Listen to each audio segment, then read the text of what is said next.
Good evening, everyone. Thank you for coming. I am very happy to be here today to present this book, which is a book on the work of Dyvik Kahlen. Max Kahlen is here. Chris Dyvik could not make it to Milan. It's an architect duo based in Porto and Mallorca, whose work has developed over the past years between London and mostly at the moment in the Netherlands. This book documents a project built by Dyvik Kahlen, completed in 2022, late 2022? Yeah. And it's part of a series of books called In Practice. So with us tonight here, we have a mixed crowd, including Benoît Burquel and Harald Fallon from Agua, an architecture office based in Brussels, and they are amongst the editors of this series. They will introduce the series and its objectives in more detail in a second. There is Simon Jüttner, part of Bureau Coffin-Schelz, who is, of course, one of the practices which was part of this series of books. We have Max, of course, Simona Malvezzi as our respondent, as one of the two respondents, and hopefully adding elements to the conversation, and myself. I'm Fabrizio Ballabio. I'm an architect based in Milan, where I share my practice with Alessandro Bava. It's called Bibi, and run also an art gallery called Zaza. Again, thank you very much for coming, and I hand the word now to Benoît, who will introduce the series briefly. Hello, hi everyone. I'm Benoît Burquel, I'm Fallon. Okay. We are both part of an architecture office, Agua, as you know. And sometimes people ask, but who are you exactly in this story? But actually, so we developed this series of books with Benoît Vandenbucke, another partner at the office. We all teach in different universities. And this is something we do a bit at the side of our practice of architecture. To be brief, I would just like to explain a bit how this series came out. At first it was a series of lectures that was actually launched by Harald and Benoît. Harald and Benoît just finished their PhD in Belgium, which was mainly about design processes in architecture. And it was a way a bit to continue this inquiry about what architecture really do. Not only what they claim, what they think, what they say. And so it was a series of lectures in which we invite architects just to show one project through working documents. And so we had this series of lectures, but architects were always a bit in a strange position, trying to have a discourse and at the same time showing more projects, until one of them just opened their archive, and it was Philippe van der Maren and Richard Van Lett here, the first one. So they literally put their archive on the table, which was kind of a very nice moment. And from them we decided just to say that that's a lot of material just to make a book out of it. It's so nice to enter in what they do, how they do, what is the real life of a project. And so from them the series developed, and in each book we saw that the architects could be coupled with an author, which was sometimes an architect or someone from the academia, someone from the editorial world, to, in a sense, write about the project, but from inside. So the distinction between author and architect sometimes completely blur. So we edited until now 4 books. We are working on the 5th one. The second one is not on the image because it's sold out. So the first one, Philippe van der Maren and Richard Van Lett. The second one was about Ramweg, a young office from Belgium. The third one about a project by Bureau Coffin-Schelz, and the fourth one about Max and Chris work in Arnhem. So in each book there are these 2 figures of the architect and the author, but there is also a third one, which is the graphic design. We always work with Orphée Grandhomme and Ismaël Benani, and actually they have a very important and active role in the not only designing of the book, but also in the storytelling, I would say, as the book could be completely read through the images, and there is a kind of attempt to a bit challenge this idea of this hierarchy of text and images. And so in the book, images comment on text, text comment on images, or images on images. The entire series, I would say, is also part of this idea of bridging a bit the gap between architecture practice and academia.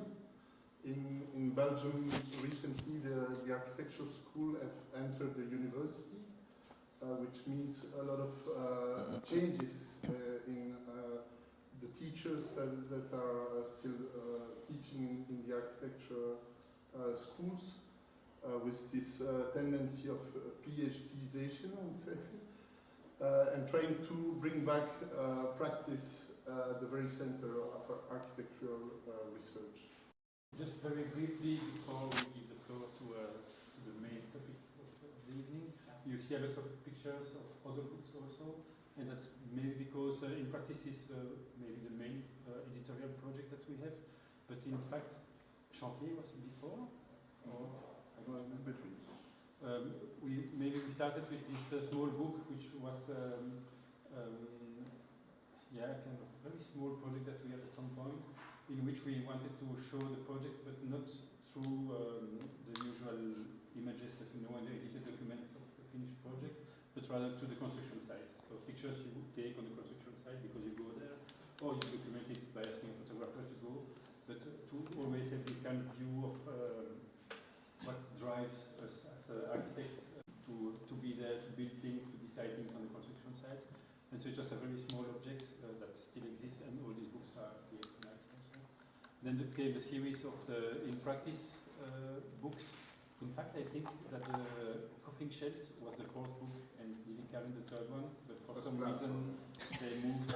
Then there are like side projects that are not really completely related to in the same way to the office. There is the real estate architecture, the apartment building. It's a project of Benoît in another constellation with other people on related to summer schools. And then this book was the result of a collaboration with several architects and the students collaborating also on the topic of the apartment building. The red book in the middle is Verbist. It's about a project of Agua, the office. It's a house and a ceramic workshop where I happen to be. And so it's a bit a different voice. It's really related to the in-practice books. It's the same size. It's the same graphic designers also. It's also a way of narrating the project through the work documents and the story, but the voice is a bit more personal because it's a project. There is the monograph about Agua that was published a year and a bit more ago, October 22, in which of course we were very, very involved as architects. And then the Lucas book is a book that I published together with a colleague at the university about student work. But it's not the traditional survey of studios. It's an invitation to students to send in work they find beautiful, interesting, and then we make a selection of these documents, and then it's published together with work of their teachers. So it blurs a little bit the limits between what is an architecture project, what is the value of a document in itself, and where is the limit between the teachers and the students, and what makes a school all together. So all these books are there today. You can have a look into it if you like, and now you can delve into the in practice. Just one word. I think also what links all these books is that in all the books, documents have their own active role. I would say they have their own agency in the book, but also in the project. That's a bit something that links. That traverses everything. It's not about the finished, publishable object, but it's about saying, in fact, all the things that happen have a great value in nourishing the reflection and making things come into being, and that's what they want to show. Max, you can start now by quickly introducing the book and the project, and I'll say a few words about this, if you want, the storytelling and the writing process. Hello, and thank you for having us here and coming in to see our book introduction.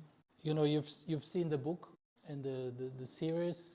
The one thing most people somehow don't discover is actually the cover is a poster you can You can unfold it. And it's two-sided, and one side shows a photograph of the kitchen. So maybe I use this to give you a quick introduction to the actual building that the book is about. Trying maybe not to show you too much, but show you a little bit. So this is the kitchen. The clients have already moved in, and I think what is the reason for Kofing Shell's publishing before us is our house took a lot longer than we thought. Well, COVID happened, made things a bit slower, but then the clients were also quite particular and in a way quite challenging, and the house was actually quite big. It's for a family of seven members, so parents and 5 kids. And you see, they started to inhabit it, and they bring all the things, and it was a long process because we worked through a lot of iterations, and only afterwards we had, I think, 2 or 3 key iterations, and they were not happy, and then eventually we presented the last option that we thought was sort of worth showing, and they really liked it, and that's what we've built. And only afterwards they told us that they were just about to teach us from the job because they thought it's not gonna happen. But this is this is more an anecdote, but that's the floor plan of the project, and so we had to look for some rigid framework for, let's say, that could somehow work as a backdrop to all the intentions and ideas that the family had and all the desires, let's say.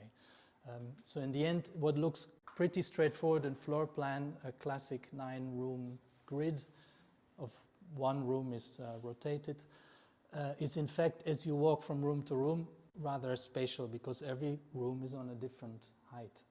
And one of the desires, and then I'm gonna stop talking about it, otherwise you don't read the book, but is that they wanted every room to connect to the landscape.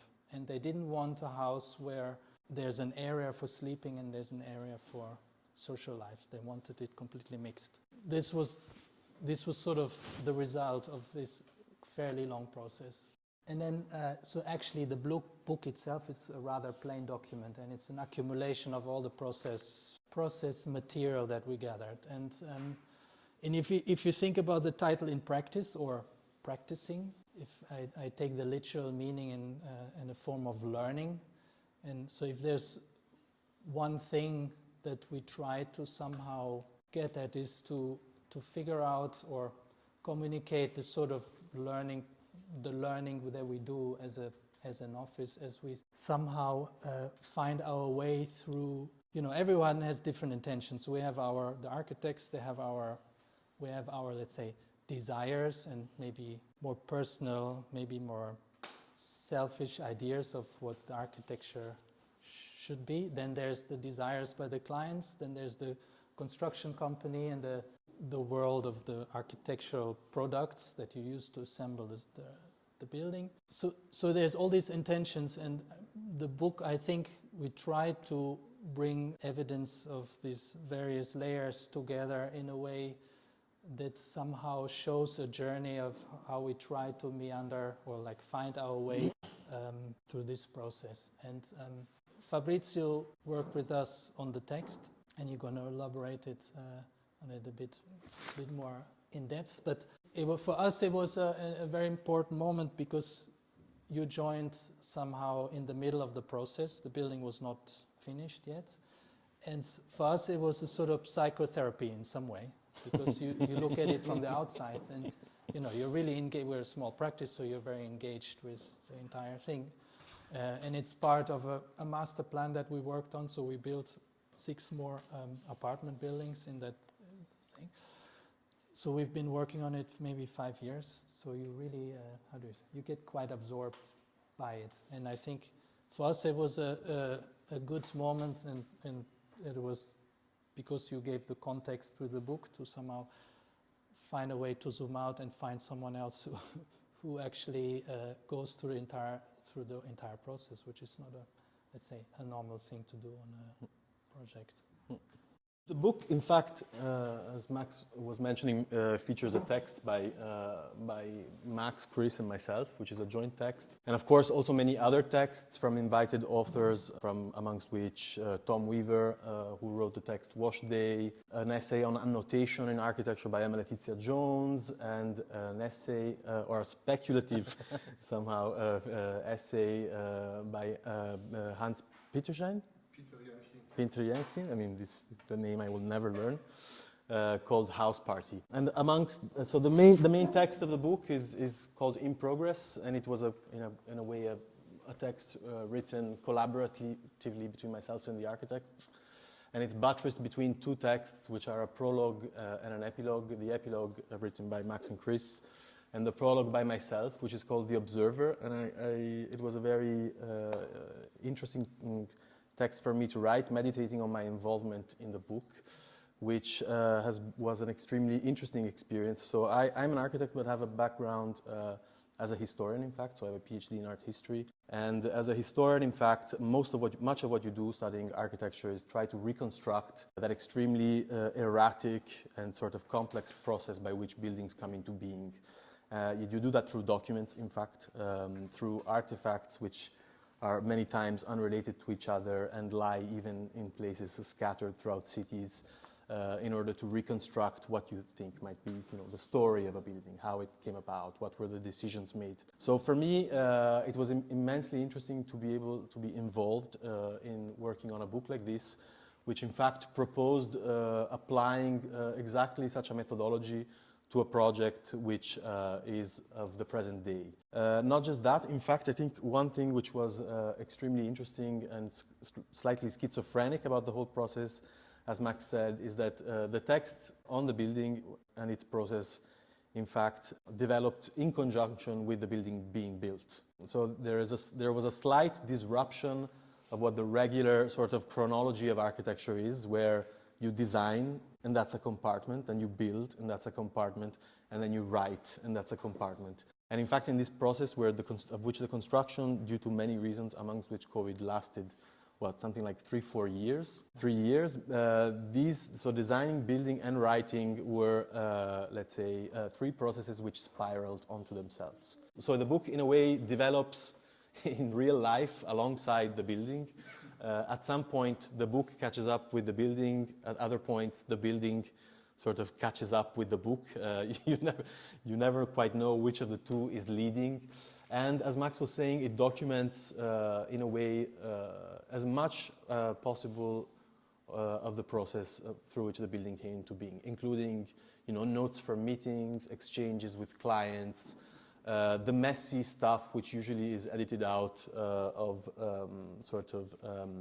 regular project presentations. The stuff, in fact, which characterizes the extremely erratic process which is making an architectural process. So I was immensely passionate about this almost iconoclastic approach, to debunking this idea of sort of architecture as something which is orderly and controlled, by instead revealing, let's say, the extremely messy process. I mean, the other interesting aspect has, of course, to do with my involvement as a kind of external agent in writing the text, which is nevertheless all written in the first person, so as if I was myself the architect reliving the process. This was extremely interesting, first of all, because it, for the first time, gave me the chance to write a piece of fiction. So I never wrote a novel yet. And I never wrote fiction, I never engaged with fiction as a genre quite yet. So this was a kind of first step, which nevertheless I think is important because in a way it stretched to the extreme that which is the regular fiction somehow of presenting an architectural project. So it's obviously impossible to condense the extremely complex life of a book in a single book, no matter how long it is. And the book, of course, let's say, meditates on a project, and it does so in a very fictional way somehow. But nevertheless, I think, let's say, reflecting on that fiction was an important part, I think, of the exercise and an important meditation, about what it means to tell the story of a project as it is designed, as it comes into being, who are the agents involved, what are the materials, you know, which one engages with as an architect in going through the process of erecting a building, you know, which are the elements of the conversation on the table, in what way do the circumstances in which architectural design and construction takes place influence the actual building, and you know, how can we even perhaps indeed give a more loose and generous account into let's say the extreme variety of forces which participate in making a work which ultimately, you know, has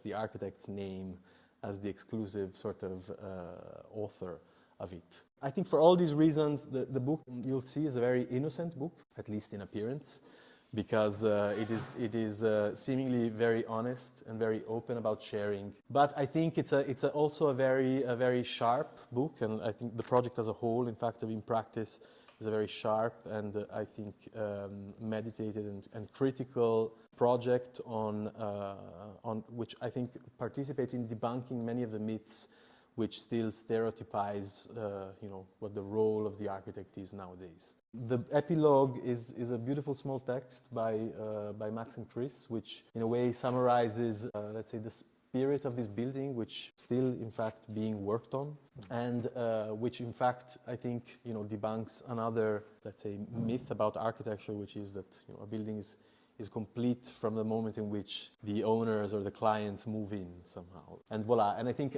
another person to be credited in this process is Antoine Espinassou, who in fact for the, I guess, 3 years of construction of the project went regularly to Arnhem to photograph the building on site as it was being produced, as well as the documents, let's say, many times, which were being produced alongside the construction of the buildings. And the photographs of Antoine, I think, are extremely interesting in that they also, in a way, break free from stereotypical approaches to architectural photography, which are exclusively about documenting projects, so giving a clear and objective as possible view of what the building is about in its quantitative aspects, so how big are the spaces, in what sequence do they relate to one another, while instead focusing on really sort of the material sort of quality of the spaces, including their more messy sort of lively components. It would be good, I think, to allow the guests we invited to speak. I think many topics are on the table, which have to do indeed with problems of representation, problems of, let's say, stereotypes in how architectural design and architectural practice is understood nowadays, the relation between practice and theory.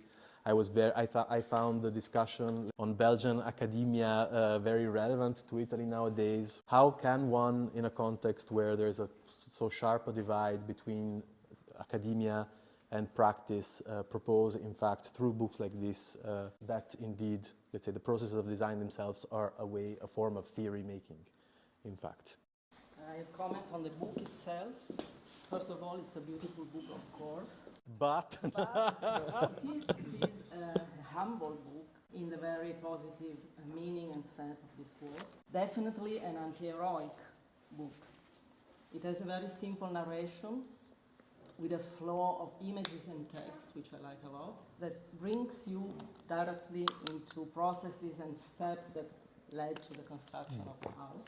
And I like the fact that narration is surprisingly not chronological.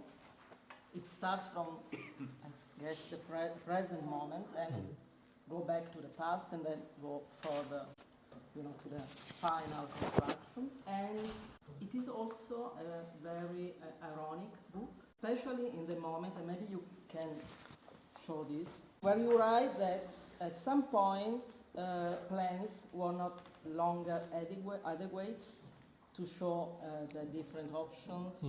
So you use models and virtual reality models. And then you have, at this point, a switch from a very practical, you know, drawing with actions, plans, a switch to, you know, sequences of gray tones images that are in a balance between being clumsy and terrifying. How not to sell a house to a client. You are submerged by these images, like in a horror movie. That reminds me to the work of French, Belgian artists, artists. So this way of narrate, you know, the processes, but at some points also this kind of, you know, reality that brings you to, I don't know, maybe you wanted to show the clients, you know, a different way to understand the space. You know, normally clients, they don't understand plans and round plan and so on. So I mean, it definitely brings you to, you know, the brutal reality to how the architect can communicate architecture. But apart of these comments, I would like to make a few questions. One to the observer, Fabrizio, because I'm quoting you. You write that the book is far away or is partly out of the desire of disclose a design method, although the architects... No, I actually say that it is, in a way, the disclosure of a design method. It is anyway. But the architects would not call it a method, I guess. Okay, so what do you mean with this, and why do you don't agree with this? Yeah, I think one of the interesting aspects of the books, and probably one of the interesting things about reading all the books in the series one after another, as I had to do before writing, is indeed to recognize how varied, in fact, the approaches to a project can be. And in a sense, let's say, the different ways of architects to navigate through processes could, in one measure or another, be called a method. I think they would disagree in calling it a method because they're very humble and because probably they are still innocent enough to like to think that their method is still under development somehow. And perhaps writing this book was a step towards, you know, psychoanalyzing themselves and trying to understand indeed if, you know, if there was a method that could be applied even perhaps to future projects. Okay. Perhaps this is also one of the best things about the series, that it gives architects opportunities to, you know, sit back and say, okay, let's think, you know, of how we have been doing things for one specific work, and in a way to try to rationalize processes which, you know, due to life circumstances happen fast or too slow, and over which you don't necessarily have always a full consciousness of. Maybe one thing, and maybe it also links a little bit to that imagery, that maybe the frightening imagery. So I think the way we design in our practice is we design in a very literal way. And we engage a lot with the client, so there's a lot of dialogue, which this is the outcome of it. But Fabrizio has the ability to conceptualize it in a way that also contextualize it in his set of references, which are introduced in here, which we haven't talked about much, but things we know. But I think because we work, let's say, more intuitively than analytically, I think that layer really helps us. The same way, the photographer also feeds into your work, because depending on how the photographer... And this is my next question. How you control these pictures and how you influence the photographer, because they are very special pictures. They are not trying to show the entire space, but they are focused on details and corners of the space. So this is, I mean, this is maybe revealing also your methodology. Am I wrong? Or we work with this photographer for a long time, and we cannot control him. We try, and then we try, and so there's no dialogue. There's a dialogue. He takes about 300 photographs. And then he shares all the photographs with us, and we shortlist photographs. So it's a process of selection. So he takes them first, and then we edit them by selecting them. You feel this point of view of the photographer fit with your because architecture? By now, I think his photographs influence the way we think about the architecture. Yeah, we did them, we shared them with him, and he said, that's funny, this looks like I would have taken this perspectives. He's an architect, and he practices as an artist and does photographs. So he has, this is yet he has his sort of sensibility of seeing spaces and architecture and framing or rationalizing what you know, the real world or the project. And for us, it's really inspiring and intriguing. It's also really troubling us, because you cannot have one picture that shows the project. And I don't think he's the one who would do this, and maybe for good reason. So that's why there's also always a lot of photographs. But then at some point we had the concept of rooms for the building, but we had to decide where's what, where do they sleep, where do they cook. And we didn't want to talk about color and paint and material. So we say, okay, we make everything gray, and we use the virtual reality because we always talk about spatial sequence, but you can't feel it. Yeah, and as geeky as it is the tool, it actually, you can walk from room to room, and you judge the proportions of doors and rooms. You don't think about colors and paint. And it was a way for them, and that's why we show the kit.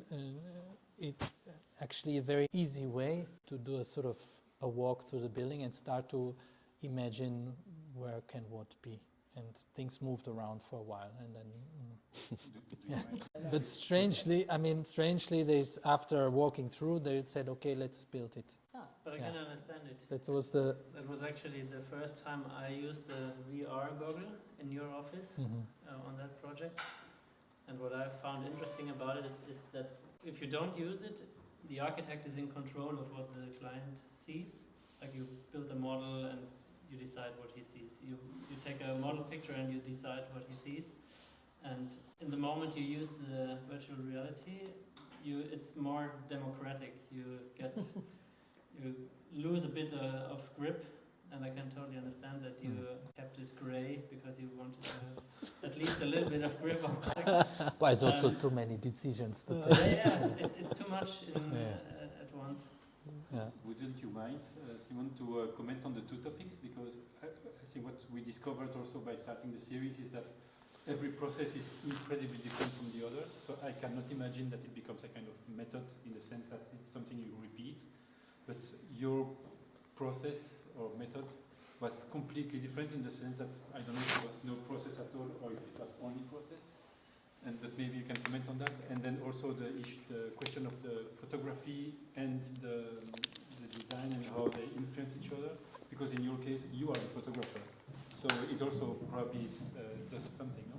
Yeah. In our case, if you look at our book, it is a very tiny little project that hasn't been a project in the beginning. It was just a little house a friend asked us to help him with.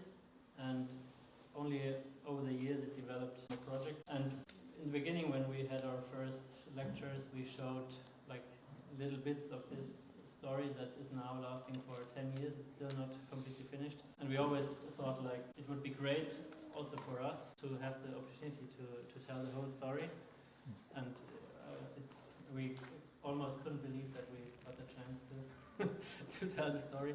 But the material we produced for the book is more or less it's leftovers of this process. There are not many, like, let's say, proper photographs. But in your case, the process was kind of a WhatsApp exchange with the client, as you were working from Munich on this project in Spain. Yeah. Actually, you just showed us the continuation. It still exists, yeah. And so everything was done in certain reaction to things that happened there on site, you being here, you going there. And correcting yourself, things.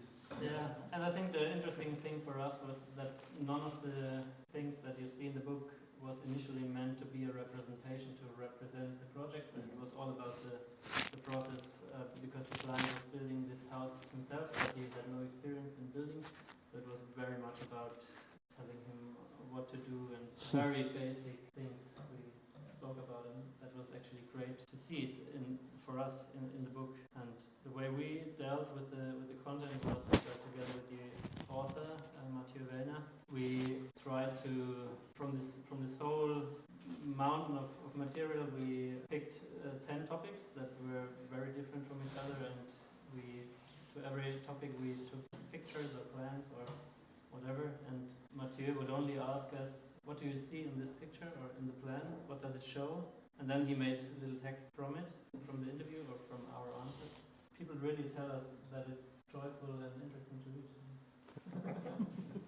But the networked sort of aspect of the project is in fact interesting, and I don't know if it's part of the curated selection, but in fact it's a topic which comes out, the problem of distance, probably also because many happened through COVID. But I don't know, I mean, I think it's an interesting aspect which I think opens up to the question of how communication mediums influence the way in which projects are run, and therefore also the way in which projects are designed and what their final form is. I mean, I'm reminded, for example, of how important the fax machine was for Aldo Rossi in order to operate his small office in New York, for instance, and how that, I think there was a scholar who even wrote an essay on that, influenced even the way in which the designs sort of developed in the practice somehow. So I think one important aspect when looking at the book and seeing, for instance, the screenshot of the WhatsApp message, I think it's important not to see it as a sort of ironic display of kind of the casualty of the process, but really as a way of understanding how these different ways of communicating,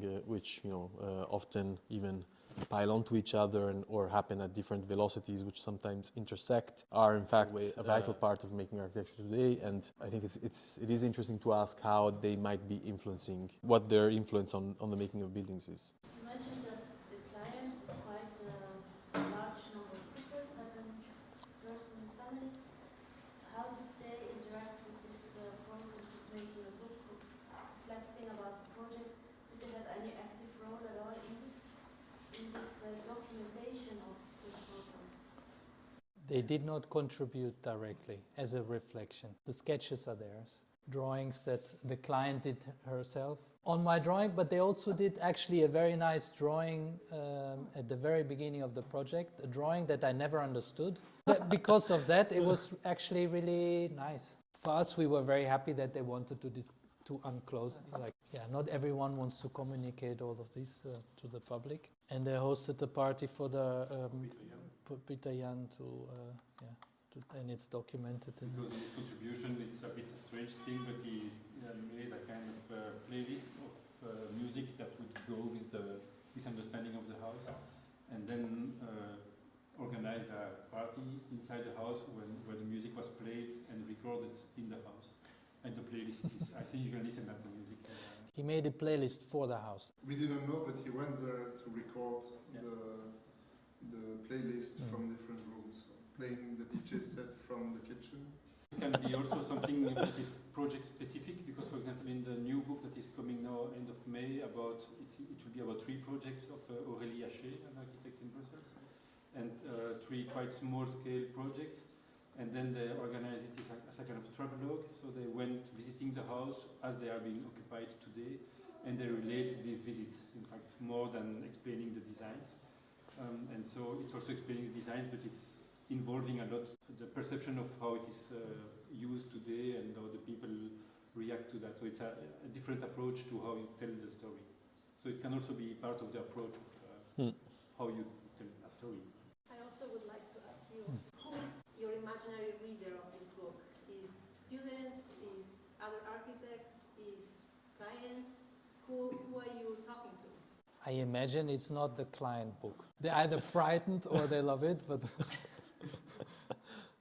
I don't know. I mean, I really liked reading through the other books because, I mean, for me as a practicing architect, I'm curious to see how everyone else deals with all these same questions, and so for sure I think that's one target group. But I think for students to see this sort of, it shifts a little bit from the very maybe practical aspects towards the representational aspects of it. It might be interesting because we tried a lot of different things. I think every architect probably does that. So maybe I hope that will be interesting for students as well. In fact, when we started the series, the ambition was a little bit to give a counterweight to the academization of our universities. So the project came through was funded also by the university, and it was to give a place to have a discourse on architecture that was more with a view from within, from the perspective of the practitioners. So it was, in a way, the ambition to be at the same time in the architecture bookshops for architects wanting to just, or the aficionados, people interested in architecture, but at the same time to address the academy. So the book is also double-blind, peer-reviewed. It's a scientific book in a way. Yeah, this is also an extremely interesting aspect of the process, that you could make a book like this and you can call it a scientific book. Yeah, and so I think it was the idea that the audience could also be an academic audience in research, in fact. By opening up these processes, looking at what happens, how do people speak about it, and how can you also like it from the side with these additional essays, and so on. But we had not anticipated that it could also be used as a pedagogic tool, which in fact happened. I find it quite interesting that in a monographic series, the title is not about the project, it's about the architect. So classically you would have the Savoie or Villa RuBa, and the architect is somehow second.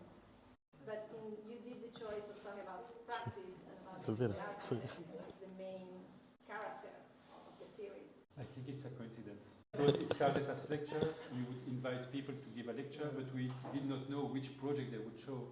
So it was inviting people. So it was their name first. And then we did the first book, and in the first book, the name of the project is not even on the cover. So there were slides, differences like that. And then I think it was just, it was too late. But then we come back to the idea of a methodology. Is that really your method? Is that the way you design, as the way you always do? Or is it just a method in one project, and probably things would appear again in other projects, but slightly differently? I'm sure you would disagree about the fact that it's your method. No? That's really the way you do things, always. But I think that more than this course, it's makes it also very open for students, because it's just not about what the architects say, it's about what they do. So we are obviously interested in a very nice architecture project, but also how you do it. I think at least in this series, we really try to challenge this idea of I have ideas, I have things, no, I do things, and I produce documents, I have interaction with others, sometimes it's more on the construction side, and from there architecture emerges, not only of the discourse I can impose on it afterwards or beforehand. So do you all teach? Yeah. So that's an interesting choice. Yeah. Not to be academics, to talk about practice. I think it's, I'm not sure it's completely conscious, that choice, but it's maybe inviting people who are also verbalizing things about architecture, because otherwise it may be a bit complicated. And also people who are teaching are also maybe interested in sharing things and so. Maybe I can share a funny story about our book. One client we worked together with a few years ago in Switzerland, he wanted to raise some money out of our insurance. But there were some problems, but he built it himself, and his lawyer wrote a letter where he threatened to sue us, and he would quote the book and say, as you can read in the book, the architects have no clue how to do it. Well, on that note, I think it's a great conclusion. We'll be hanging out here if you want to come ask questions. Otherwise, thank you very much for coming. Thank you, Mariana, for hosting. Thank you so much. And yes, buy the book.